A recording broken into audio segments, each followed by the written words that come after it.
What's going on, guys? No checking in. Another video with Douglas Bloch, counselor, author, depression survivor, spiritual advisor. Wonderful man. Helped me get through my condition. He can help you too. We're continuing a series you guys have seen previously where we talk about topics of mental health, depression, mood disorders, and we work through them. We learn from Doug. He's helped me. He can help you too.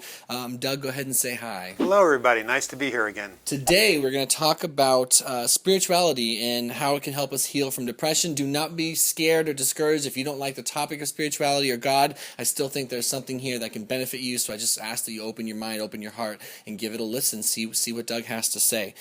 All right, well, let's go ahead and get it started. On the topic of how spirituality can help with depression, I guess it's important to start by laying a foundation. Douglas, what is spirituality? Well, before I talk about what it is, I want to talk about how it fits into the program I've created, the 5 areas of therapeutic self-care. In one of the videos, I say it takes more than a pill to heal from depression. Sure. When I was depressed for 9 months, they shuffled me from psychiatrist to psychiatrist to psychiatrist, try Prozac, try Zoloft, try this. I was treatment resistant. As was I. So it didn't work. None of those drugs work. But there are other things that do work, which we've been talking about on my channel and yours. Physical self-care, mental, emotional self-care, lifestyle habits, social support, and the last one is spiritual connection. So that's one of the 5 key areas. So what is spirituality? Spirituality is a very personal thing. It's defined differently by many people. I like to think of it as the idea of feeling connected to something greater than yourself. It's different than religion, which is more a kind of a more formal set of codes and do's and don'ts. I like what AA says. Spirituality, no, they say religion is for people who are afraid of going to hell, and spirituality is for people who've already been there. Yeah.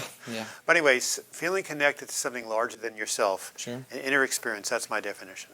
It's good. It makes perfect sense. It's what I've come to understand as well. What is spiritual coping? I'm going to read you a definition I found that's very helpful. It's really short. It says that spiritual coping is a reliance on spiritual belief or activity to help manage emotional stress or physical discomfort. In other words, people with a defined spiritual philosophy or worldview seem to cope better with life's challenges and crises. So there was a 1999 Duke University study that they looked at 4,000 people, and sure enough, people who had a regular spiritual practice, that could be meditation, prayer, going to church, going to a Buddhist center, they seem to have less incidence of anxiety and depression than those who did not. So there is a place that spirituality has in healing from depression. Yeah, absolutely. I fully agree. What are some spiritual tools that you have used? I like what they say in the 11th step of the 12 steps.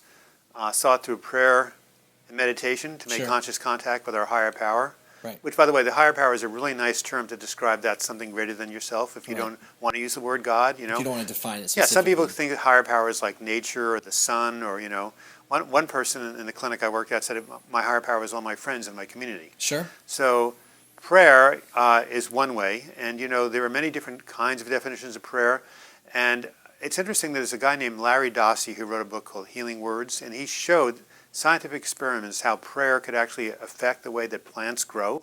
Really? Yeah, and your brain is a physical organism. So if prayer can affect plants, why can't it affect the brain? Now, I know that I was healed through the power of prayer in my story, and you know it too, so I think there's something to that. In terms of different kinds of prayers, that's really something that's quite personal. Now, in terms of meditation, they say that prayer is basically, reaching up to your higher power and asking for guidance. Right. Meditation is sitting and kind of letting the guidance come to you. There's a very famous psalm in the Old Testament that says, "Be still and know that I am God." So we have to get ourselves in a receptive place so we can tune into our higher power, our inner voice, or just feel that peace that passes understanding. Because there is a great peace if we can just quiet the mind, quiet the thoughts, and connect with that inner source within each of us. Prayer and meditation are 2 spiritual tools that I use that I find are very effective. So do you have another tool that you use? Well, it's very interesting. On his deathbed, Albert Einstein, who was considered the man of the century in the 20th century by Time magazine, said, there's only one important question. Is the universe friendly? The only important question is the universe friendly? Is this higher power benevolent? Is it available to us? And if you believe that it is, as I do, then the idea of turning it over is saying, hey, higher power, like the sun, like the universe, you're more potent than I am. I don't know what to do, but I'm going to be quiet and let you or it or the force, may the force be with you and Star Wars guide me. Sure. So it's surrendering and trusting. And isn't that a great part of recovery in AA? Isn't that a tool that you've learned in your 12-step meetings? Isn't that a phrase that people say over and over again in AA, turn it over? Well, absolutely, and they say it for a reason. It's been something that I'd say in the past I've struggled to understand and accept, but self-will run riot is something that defines a lot of people that struggle with addiction, for example. And I imagine you could apply it to depression, but when you turn it over, and what I'm trying to do every day by turning it over is admitting and accepting that I don't know necessarily what's best for me, and that I have faith that a power greater than me can help guide my way of thinking and my actions to lead me somewhere that on my own reliance I haven't been able to go. It's sort of freeing to know that you don't have to be in complete control. Exactly. And that you can get somewhere. And initially it takes a leap of faith to do that, but Absolutely. When you turn it over and you get help, and you turn it over and you get help, and you see it happening 3 or 4 times, then you start to trust, okay, I don't know how or when.